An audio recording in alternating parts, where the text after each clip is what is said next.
Education Colloquium. This is one of the events that the Global International Education Program is sponsoring this week as a part of International Education Week. This is the third event we've had this week. International Education Week is sponsored by the Department of State and also the Department of Education, and it is taking place all across the country right now as we learn about different ways that we can engage with education around the world and the process of international educational exchange. We have one more event tomorrow night that is focused on teaching abroad, and it'll be taking place here at 5 p.m., and we'll have representatives from Search Associates and the Council for International Educational Exchange talking about different ways that you can teach abroad. I want to thank Christy Kelly for chairing the series. It's the first of many great events that we're going to be having, and then turn this over to her to introduce our very interesting speaker. Thank you so much. So welcome everyone. This is our first Colloquium event of the year. We're so excited to have such a huge audience in the room and a growing number of people joining us online being our YouTube channel. So as was mentioned, this is a monthly series, so please check out our website and come back for the next one. We're excited today to have Dr. Yusung Song, who's here. She's an assistant professor at Moravian College in the education department. She received her PhD in special education and disability studies at Syracuse University. Her research interests include the intersection of disability and refugee identity and implementing inclusive practices to support diverse students, especially those with refugee backgrounds. She conducted research on inclusive education in township schools in South Africa and about disability in the context of North Korea. Her research has been published as book chapters and in journals such as Disability and the Global South and the Canadian Journal of Children's Rights. She is originally from South Korea, where she taught students with and without disabilities in public elementary schools. We're really excited to have you today talking about some of your research and sharing your experiences of doing this kind of research in the field. So thank you, everyone. If you are coming in online, we will be able to receive your questions via the chat box, so please send those in. For everyone else, we'll be able to have Q&A at the end. Thank you. Thank you. Thank you very much for having me here, and it is a great opportunity for me to share my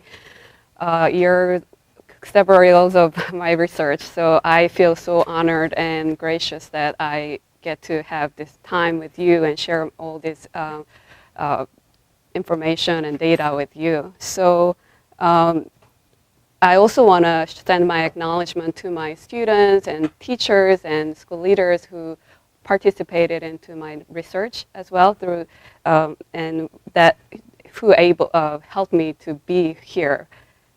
So as Dr. Kelly introduced, I am coming from South Korea, so I like to share geographic information using maps where South Korea is, because one of my doctor's cohort, who became my husband now, thought that I'm from South Korea, which is not too far from Vietnam, because the two wars are not far each other. It's like the Korean War and the Vietnam War, it was pretty close to each other. So he just made an assumption that South Korea and Vietnam is pretty much in the same region, but it's actually pretty far. So I'm from South Korea, and we have very similar climate as Philadelphia and Four Seasons. Yeah, I did see snows.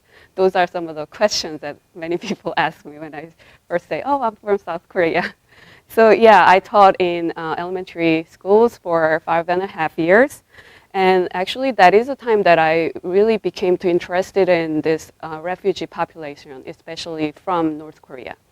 One of the schools that I worked at in South Korea, we served a couple of students from North Korea.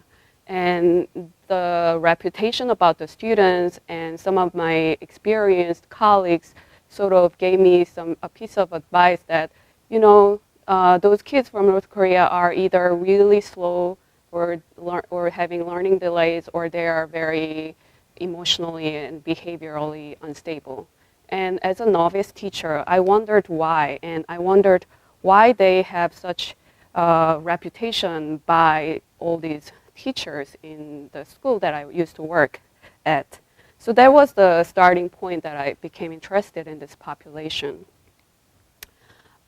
In the US, currently, as this data tells you, we've served more than 3 million refugee population in the US, and the number has dropped down by a lot in between 2017 and now, and next year the quota for receiving refugee population is going to become the lowest in history, which is 18,000 people.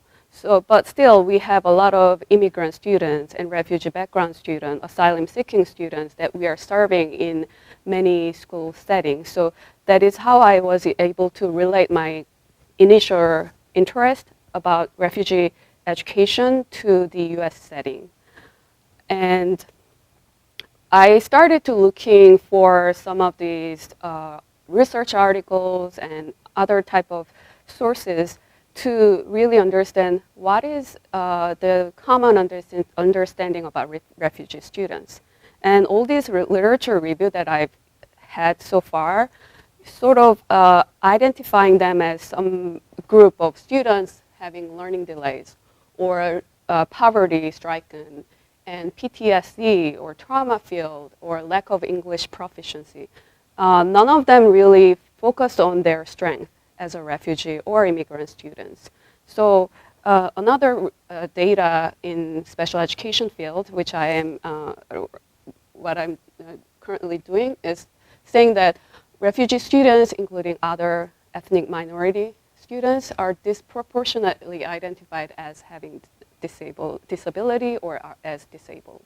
So I started to wonder why is this happening? And I assumed that there must be a lot of great strength for these refugee students coming with them as throughout their refugee journey or immigration journey. So I wanted to sort of shift this idea, shift this point of view to understand their strength rather than their deficit. So that is how I started to design this dissertation research. And today I'm going to share mostly of my dissertation research data and also my other ongoing research understanding North Korean refugee population and their own experience as through their border crossing journey. So the theoretical framework that I used was disability studies. So disability studies is an interdisciplinary field that examines the concept of disability as a social phenomenon. And this idea that we sometimes view our student as disabled or not disabled is very dependent on the political situation or geographical situation.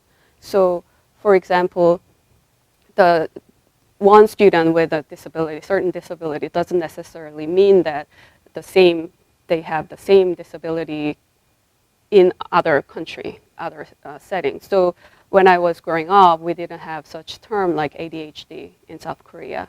Now, some countries may have that similar term, but they have very different understanding about the disability, the ADHD. A student who is exhibiting certain characteristics, it is not the student who is showing different characteristics, it is people surrounding that student, how they either value or oppress the characteristic that they are showing. So it is very dependent on who is understanding or who is privileging or who is oppressing that certain characteristic.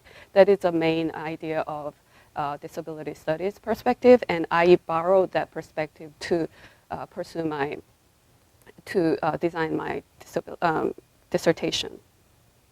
So as I mentioned, disability is very dependent on cultural value and normative expectation of the human characteristics, right? So throughout my dissertation, and still currently, I use this parenthesis to describe disability and ability. It is not for me to make a clear distinction between what is disability and what is not. It is for me to make a connection that the notion of ability and disability is a socially constructed idea to privilege or oppress certain group of students. Especially for many refugee students, they experience this flow of their identity. So they were sometimes or often viewed as a normal child or a normal student before or prior to their refugee journey. All of a sudden, they come to a new country, new school setting, and they're often interpreted as a slow learner or behaviorally, emotionally challenging or problematic learner. So to highlight that flow of their identity, I use this parenthesis to describe disability and ability. So when we think about disability, refugee identity, this is something that I open to your the public that just jump in to help me to think about what other identity do you think intersects with refugee identity in the United States. When we go to see students who have refugee background or immigrant background, what other identity sort of intersects with refugee? Yes. So their cultural identity. Cultural identity? Yeah, of course. What else? What else can we think of? Yes. Religious identity, right. And what is a very common, their diverse racial identity, ethnic identity, linguistic background. So when I wanted to focus on the refugee identity, there was so many intersecting identity came into play, like race, their ethnicity, and their linguistic background or linguistic minority. So it was harder for me to really focus on how refugee identity comes into play to sort of impact my students' experience disabled or abled experiences. So I thought about, why don't I do this research in South Korean setting?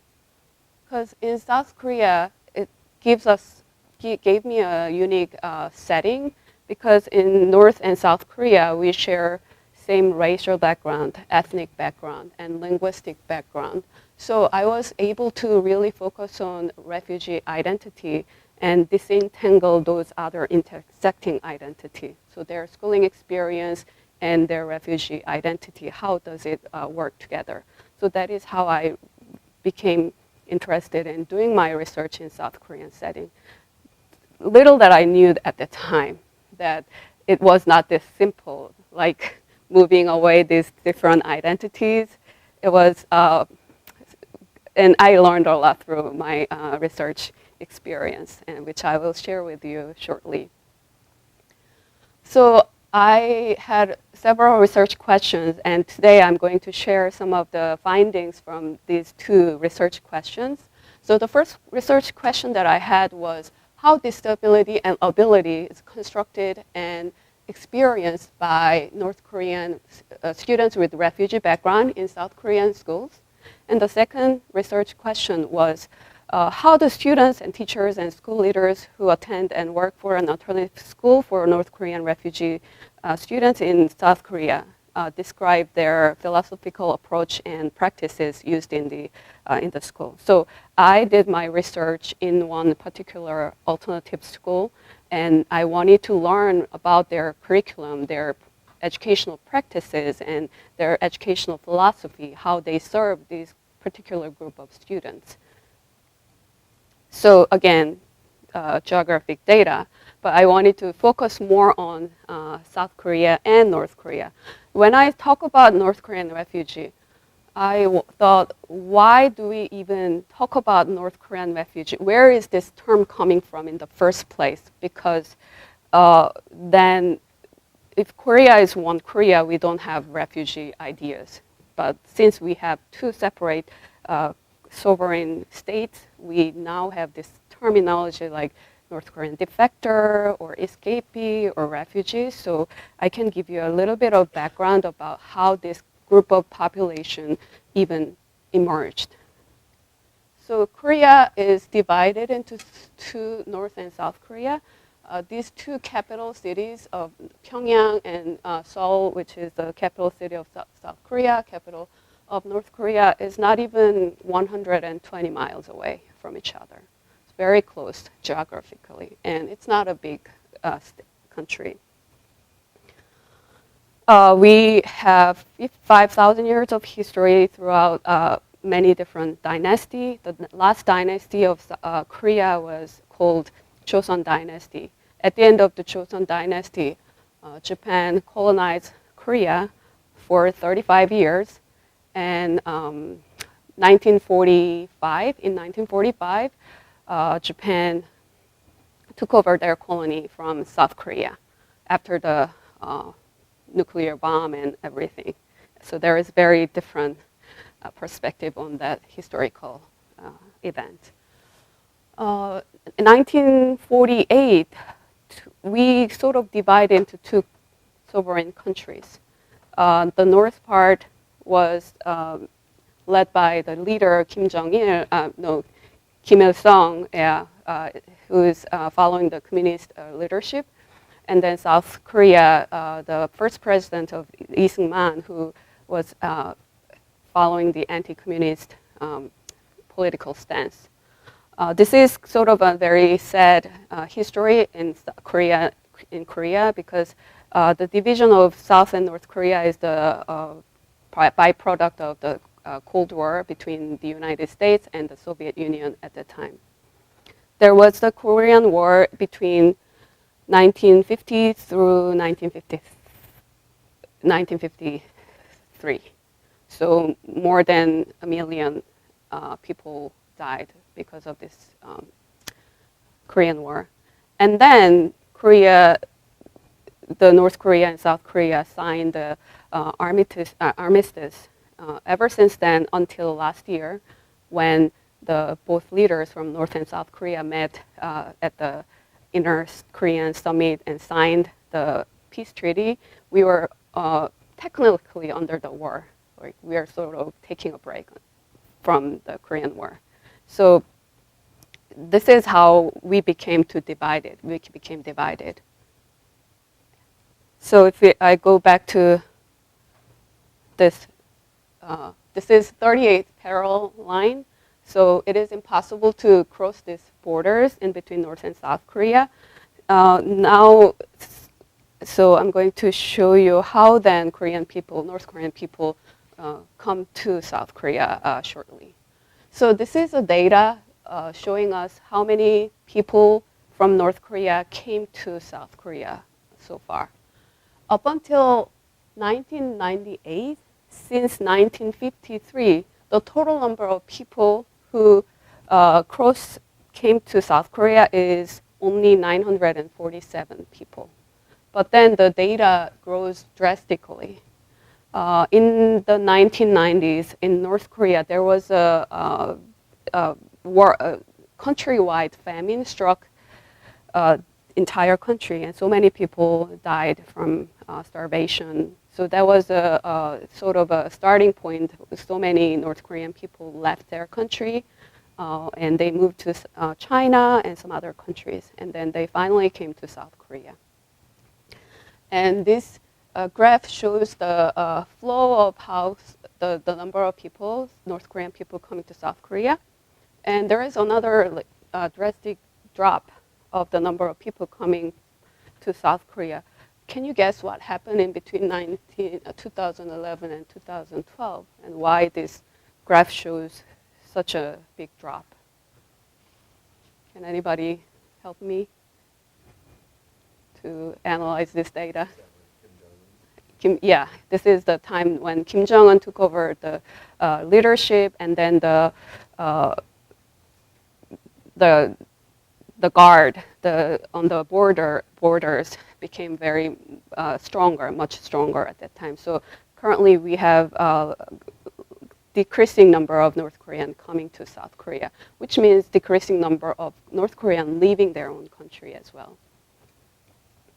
So how do they leave their country and come to South Korea? So as I mentioned before, it's almost impossible to cross this line because there is a demilitarized zone in between North and South Korean border. So, and very strict surveillance there.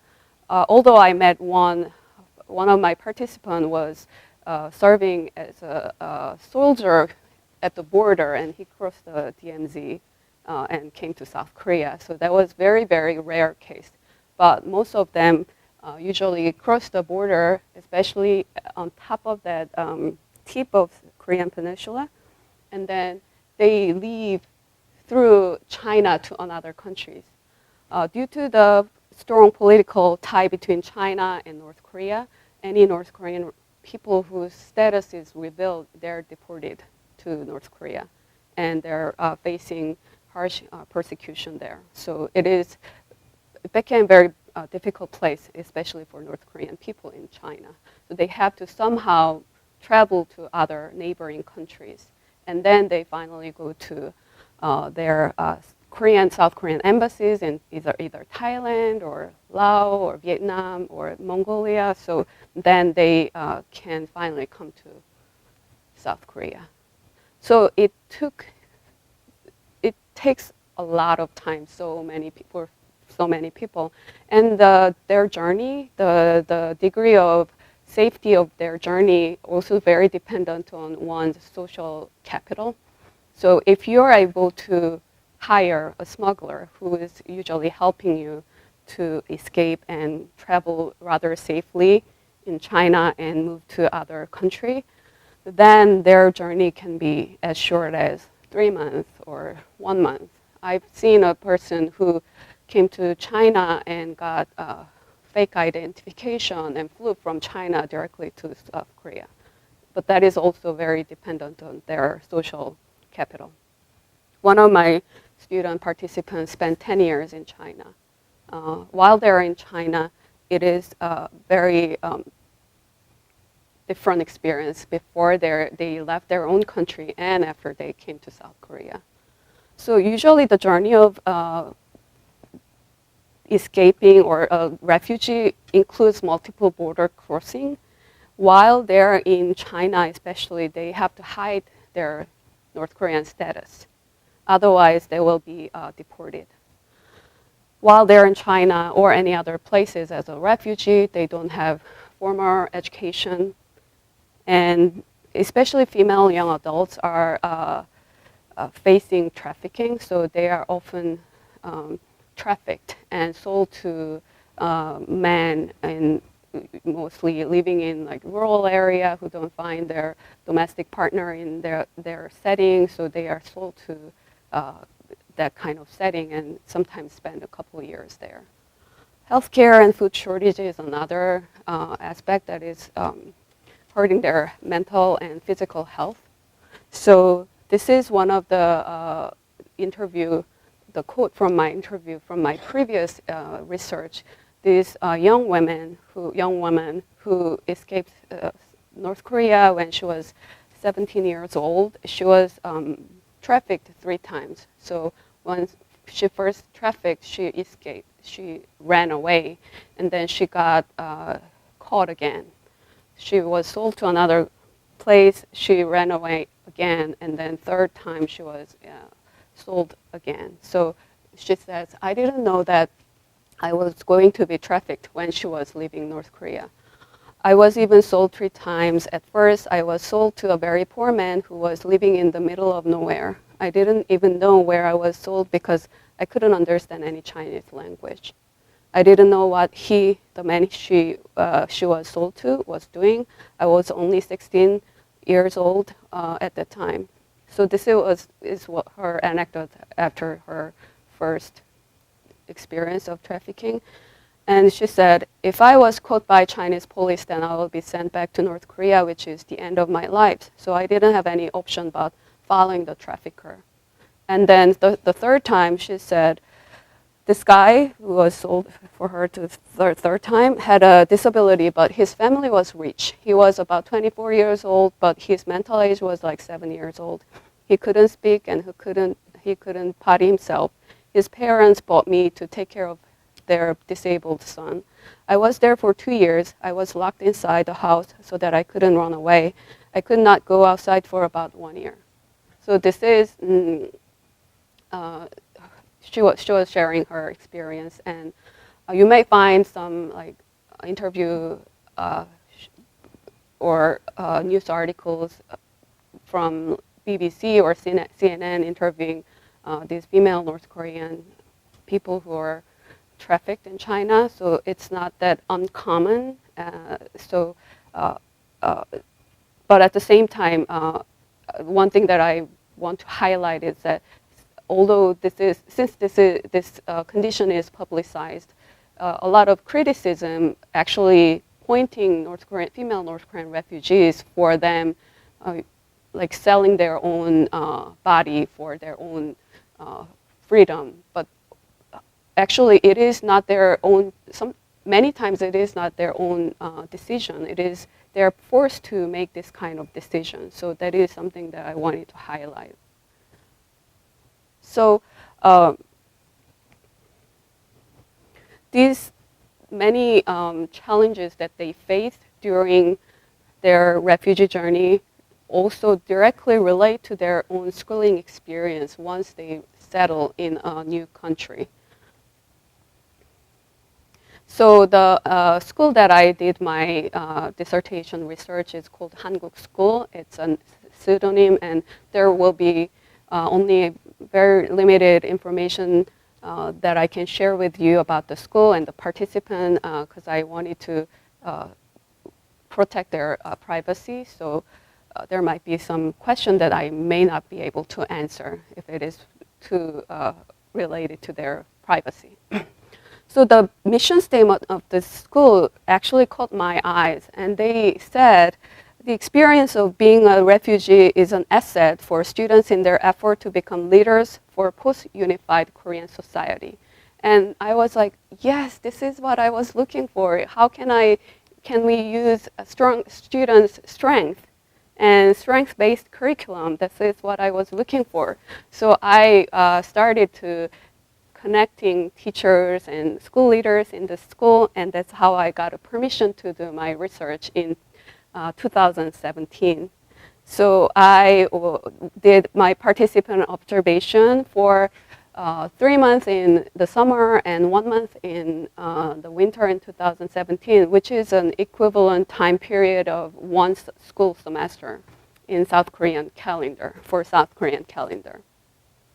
I collected field notes, I interviewed students, teachers, and school leaders, and I was collecting documents and analyzing documents. So I used a grounded theory approach for data analysis. So the first finding that was emerged from the data was their minoritized identity as refugee is really important during their refugee experience as well as after post-refugee experience. So let me share a couple quotes from my interview participant. And especially their identity as a refugee really hurts or put them in a danger in terms of their security and safety as a refugee while they're during their refugee journey. So one of the participants, who is a student, he said, in China, I was bullied by other kids in town. Older people, like adults, also beat me up. They degraded me so badly because I was from North Korea. This is not your country. You don't belong here. You will be deported to North Korea if you call the police. You can't do anything here. So this student was actually used to be a bully. Not being bullied when he was in North Korea, and his mom and he left North Korea together, and his mom was sold to one of the households in China. So they were living together with their Chinese stepfather, and then he couldn't speak Chinese language. He has this old security issue. He couldn't really speak up for himself.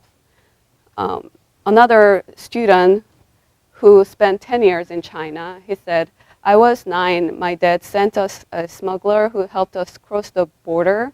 One day in China, we took a bus to move to another country. But then one Chinese guy asked the man who led us to borrow his phone. He kept talking to someone on the phone. It turned out that he was suspicious of us for not talking to each other at all on the bus. So he called the Chinese police to report that we seemed like North Korean refugees. So he was finally deported back to North Korea. And his older sister, and so his father escaped North Korea ahead of time. And he sent some smuggler to bring their children back to South Korea, but then they were deported. So they went to this detention center. His sister got disease at the detention center, so she died and he escaped it again. So their status as a refugee is really, really in danger while they're traveling. Then once they come to South Korea, will they be happy and they lived happily ever after? Well, we'll see. So the stigmatized identity attached to North Korean is something that many of my students experienced once they came to South Korea. Many North Koreans who relocated to South Korea experience marginalization due to the stigma attached to their identities, such as their accent. So even though we speak same language, North and South Korea have very different accent. And the way that we speak language and the terminologies are so different. So I usually use this example when you speak to English accent, English American, British English, American English, sound very different. Terminologies are different, but I would say it is a lot more than that. So we speak same language, but the accent, the terminologies, and the way that we speak is very strange, very different. So many of my students said, I didn't understand what people were speaking when they first came to South Korea. So it took them several years to finally pick up some of the new terminologies. So once they speak with North Korean accent, everyone start asking them, oh, are you from North Korea, or where are you from? And the idea about North Korea currently and that is viewed on TV or media is something like very poor country, dictatorship, very much attached to negative image. So it is something that is, my student found it very difficult to live with in South Korean society. This student said, the label that I am a North Korean keeps following me. When people ask me, where were you born? Then all I can say is, it's a secret. I wish I was born here, if possible. I'd like to hide that I'm from North Korea as long as I can, because there is always prejudice about North Korean refugees. So another student said, I thought to myself that I should not let people know about my North Korean background. My North Korean identity is something to be ashamed of. I am not belonging here. It was very stressful to hide my background, though. So unlike in the US setting or some other setting, we can pass as normal. We can pass as South Korean if you just see your appearance. But this stigma attached to North Korean makes them have this difficult experiences. So a lot of students drop their North Korean accent as soon as they come to South Korea. They try to change their accent, or they try to hide or not disclose their own identity much. Second finding was social embodiment of disability. When I was analyzing this data, I used critical disability studies, which understands impairment as impairment is more related to the social and political circumstances. So impairment is more visible in the places where that is vulnerable to natural disasters, or this transnational capitalism. And while many refugee students are traveling, they are put into this situation that they are more vulnerable to gain this impairment or / disability. So And once they come to South Korea, they are also positioned in a situation that they are vulnerable to experience more physical and mental health challenges as well. Once they come to South Korea, the social system is totally different. They have to adjust to a new education system, and many of them are unaccompanied minors, so they are not coming with their parents. They become a independent household leader sometimes. So, and the stigmatized identity associated to their identity background, and many of them have their family member living in North Korea. So it is so hard that whole family leave one country at the same time and to move. So that brings them a lot of insecurity and stress as well. Female students who spend long enough time in China often have a children there, and they usually leave their child behind when they were leaving China. And by the time they are able to bring their child from China, their children are almost grown up or adolescents. So their reunion of family is another area to consider. This leads them to experience a lot of mental health challenges. Most of my students expressed that they had experienced eating disorder or depression, panic disorder, and unfortunately, 2 of them actually committed a suicide. Thankfully, it didn't work. So yeah, I mean, they tried to commit suicide.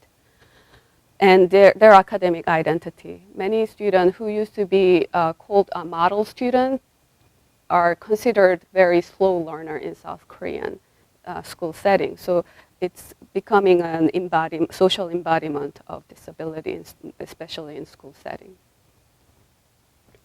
Okay, let me just, yeah. And especially when they're during the refugee journey, students are not giving proper physical and educational support. So many female students have STD who they didn't even realize until they come to South Korea and get proper treatment. This student only stayed in the house, didn't get any education. Once he came to South Korean schools, so much educational gap. So how can we help these kind of students? Instead of giving them just label like, oh, you have LD or you have EBD, emotional disturbance or behavioral challenge. So then some of the findings that I wanted to highlight is what kind of teaching strategies this alternative school that is serving North Korean refugee students in South Korea are practicing. And they provided support for students, especially for students who are experiencing mental health conditions. They provided counseling and art therapy and free healthcare services. And the school also provided very individualized and needs-based support. None of the students officially have an IEP or disability label. It didn't matter or it doesn't really mean anything in that school space. So if student was having a hard time because of their mental health challenges, they were connecting these students to a professional counselor. If this student needed more extra support in their learning or math or Korean language, they were matching this student to individual tutors. Everything was free, so financial support was a big thing in this school. So since these students are living, not many of them are coming from affluent background, so financial support is very important, and their financial support was coming from outside organizations who is donating their money to support these students. And the culturally responsive pedagogy is another huge thing. So actually, teachers at this school studied North Korean curriculum and North Korean textbooks, and they were trying to understand why my students are expressing their thoughts in this certain way. They were having their unique way of composing a essay. And one of the teachers that I interviewed said, I couldn't understand why until I actually read and studied North Korean textbook. Because they were taught that way, so my students, her students were just following the practices. They studied their textbooks and they created their own textbook that is focusing on helping this particular student. And they are actually hiring teachers and school professionals who shares the same background as the student. So one of the teachers said, as I learned more about my students' background, I began to better understand them, why they show such behavior. This is an interview quote by the teacher, South Korean teacher. And this is an interview quote by the student who attempted suicide, and then she got referred to have this counseling services. And the professional counselor was also from North Korea. And she said to me, previously I had multiple counseling sessions before she came to this school with South Korean counselor. I felt that the degree of counseling was shallow. When I reflect on the counseling services that I received, I did not feel the degree of authenticity of the counselor, whether the counselor really empathized with my difficulties and situations or not. I believe that healing starts when I feel that the counselors truly understand my situation and empathize with what happened to me. So this is her anecdote about her own experience counseled by other counselors, and after she came to this school, she was counseled by this North Korean counselor with North Korean refugee background. So that was a huge thing for many students in that school. And one of the teachers also shared the same experience as many other female students. So she stayed in China, she had a child in China, she came to South Korea with her child, so she could understand some of the very big struggles that many female students were experiencing at that time. And students were able to connect with this teacher really well. So far I shared the findings, and I'm going to close my presentation and then open up the question to you. But I wanted to share one thing, the tension of doing my research in a non-inclusive setting as a person who is claiming that I'm an inclusive educator. I think there is always a way that we can transform knowledge that we learned from a non-inclusive setting to more inclusive setting. So these kind of findings that I learned, I want to transform those knowledge and implement in a setting that is inclusive but not giving proper support for students.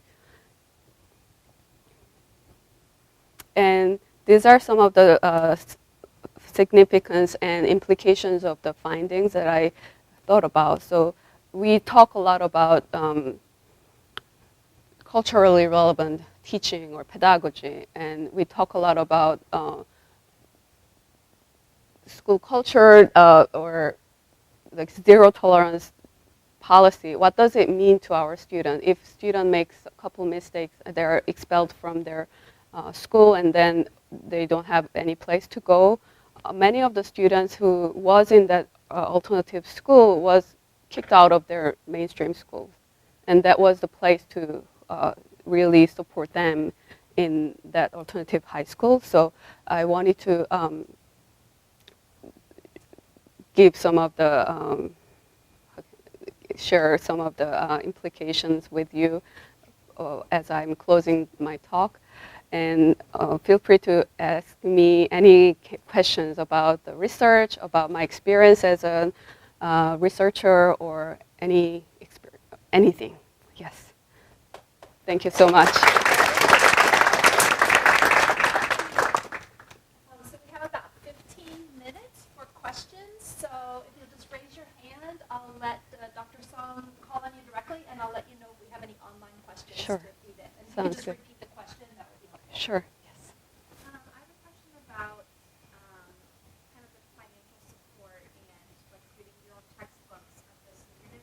Yeah. So where's that funding coming from? So the question was, where is that funding coming from for this Hankook school? And the major funding is coming from this Christian organization. So Christian organization, a couple Christian organizations actually helped find founding, establishing this school. And then also they do a fundraising event every year. So students are participating in the fundraising event. And the part of their funding is coming from the South Korean government. But since it is considered as an alternative school, in South Korea, alternative school doesn't receive funding from the Ministry of Education.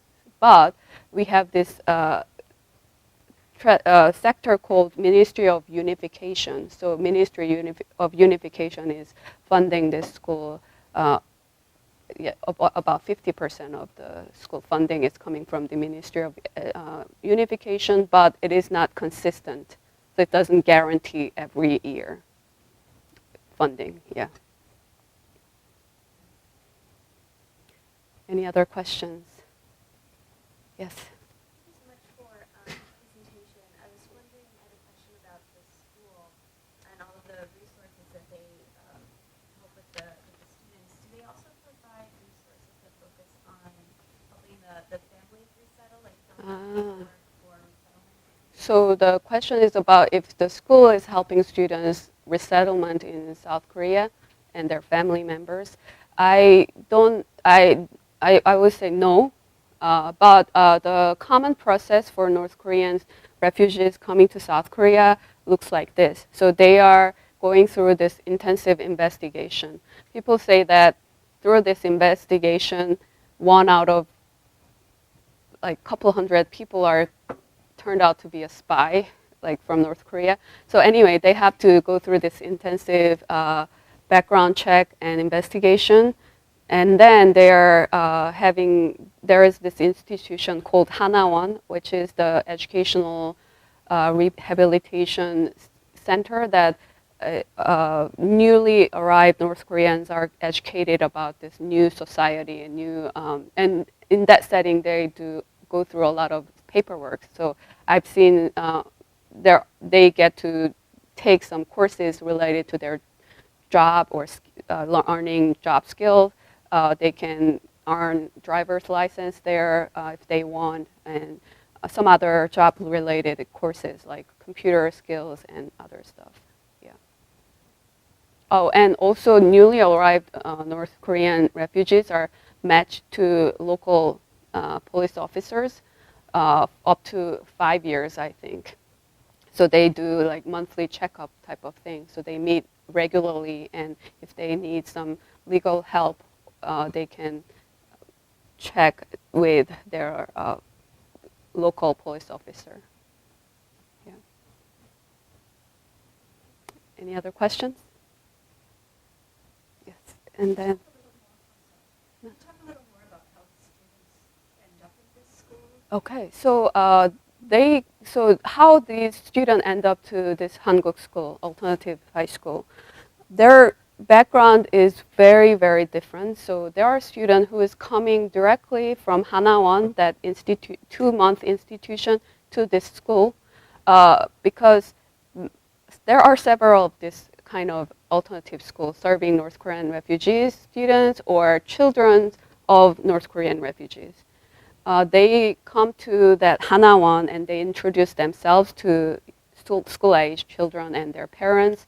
So some of my students said, "Oh, I've heard of this school at Hanawan." Some other school students go to just mainstream schools and they struggle a lot academically or some other reasons, and then they transfer to Hankook school. One of my students told me that, my cousin went there and she told me that they give you very step-by-step support in learning. So that is why I asked my mom to send me to this school. So there are various reasons, mouth to mouth or from magazine or from their website, yes. And yes. I noticed that the ages of the students are perhaps a little older than Yeah. typically know of as K-12. Right. So I saw like 18 to 23. Mm-hmm. Do you know, is there any, or did you track any of the outcomes for the students as they do? That's a great question. So the question was about how they track of their post-secondary setting, and their age is very different. So they serve students aged between 14 through 26, and that is because of their various journey as a refugee.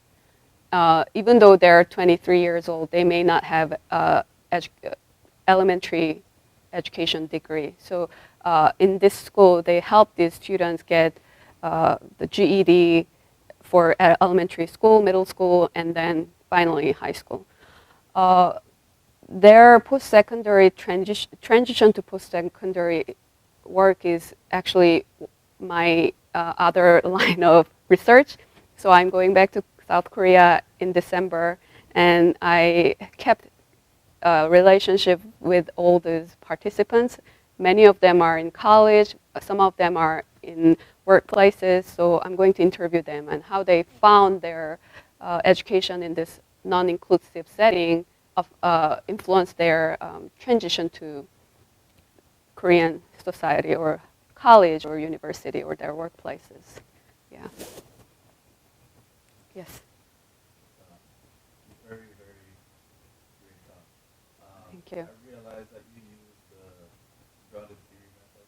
Can you talk a little bit about how the process that you went through? Say that again? I said you mentioned that you use the grounded theory Yeah, method. yeah. Can you talk a little bit about that process? Yeah, so I mean, there was tons of data, and sometimes in qualitative research setting, we use research analysis programs, softwares, and I try to use NVivo. One of them is called NVivo. The challenge for me was that it was good when I'm using English data, but Korean language doesn't. NVivo does a little bit of job, but it's not very articulate. So I went through very manual coding. So I went through multiple layers of coding. So first I made a lot of notes and coding, and then the emerged theme, I identified some emerging themes after these multiple layers of coding. So yeah, color coding is one of them, and systemic coding, and try to identify similar ideas and keywords. So I generated a couple themes based on grounded theory approach. So that is how I ended up creating some bigger findings. But there are more findings actually in my dissertation. This is just a part of my dissertation data. Yes. Yes. I would like sort of, I guess, more just thinking of this in the context of other types of populations that have gone to public schools. Mhm. So I think in China, we've seen over the years emergence of schools that are particularly for migrant children in cities that are coming from rural areas. So in the U.S., we've seen children with different disabilities in schools that are particularly for kids with disabilities. Yeah. So there's definitely been a debate and a narrative around that type of alternative school about issues of educational equality and also the risks of the alternative schools providing not equal quality of education. So I guess I have two questions. One is, do you see issues regarding quality and educational inequality, like through this phenomenon happening in South Korea? And then two, from sort of a policy solution perspective, do you feel like there are lessons that we can take away from what's happening in this alternative school to make mainstream schools in South Korea more appropriate? I see.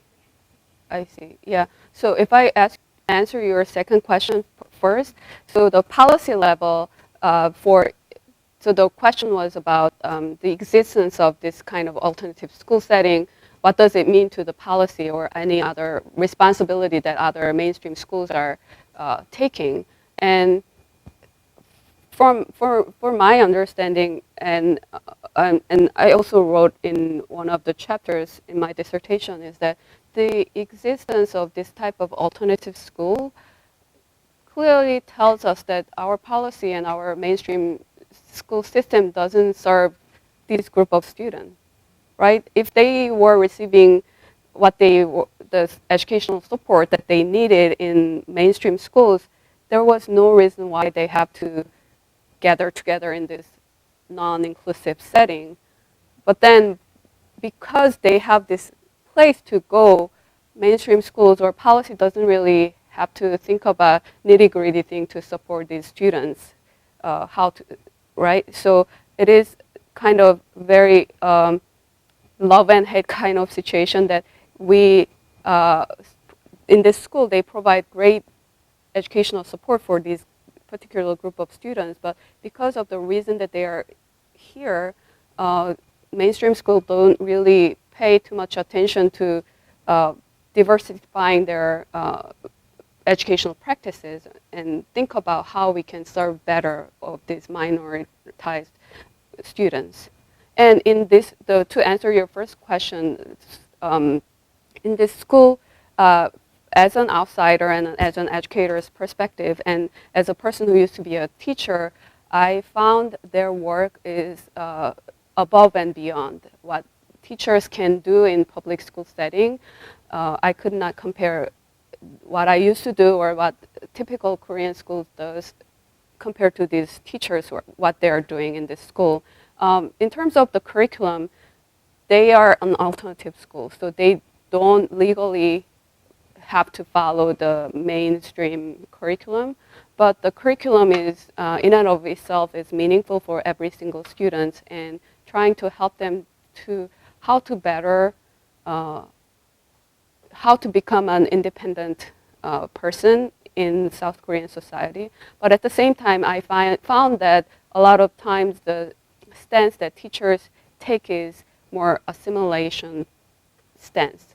So how to support these North Korean kids become more assimilated into South Korean competitive society. So it is very challenging job for them as well, because they cannot always push that, okay, your North Korean identity is something that you have to celebrate, but at the same time, once you step out of the building, you get all this criticism and stigma. So how can we balance in between helping them to have their own agency and pride, but then at the same time, our society and community is not ready to serve them to be an independent human being. Yes. We have a question online. Yes. So essentially, what are your next steps? What kind of research would you like to see come out of this? Yeah, so as I mentioned before, I'm going to examine students' experience after this high school. I really wanted to better understand how this exclusive education led them or helped them or maybe disadvantaged them to become an independent social member of the society and community. So that is one aspect. And another aspect is the examining experiences of students who were born in China, mostly mothered by North Korean refugee, and came to or moved to South Korea in their adolescence. So currently there are more number of students who came to South Korea through that route than coming from North Korea to South Korea, meaning that their legal identity was Chinese because they were born in China and they came to South Korea, but they're finding it very hard to negotiate their own identity. They are not North Korean. They don't see themselves as much of South Korean either, but their legal status used to be Chinese, and then since they moved to South Korea, everything is sort of shifted. So I'm interested in learning more about their experiences as a person with North Korean heritage, which I named because it's so hard to, it was hard to identify that particular group. So I named them as students with North Korean heritage. Yeah. I think we've run out of time, but thank you all for amazing questions, and thank you, Dr. Song, for sharing your experiences. Sure. And I look forward to having you come back after your next round of research and share with us what's going on. Sounds great. Next. Thank you so much. Sure, and if you have any questions, further questions, please feel free to email me, and I'm happy to share any of the resources that I had or collected. Yeah, so thank you very much again. Thank you.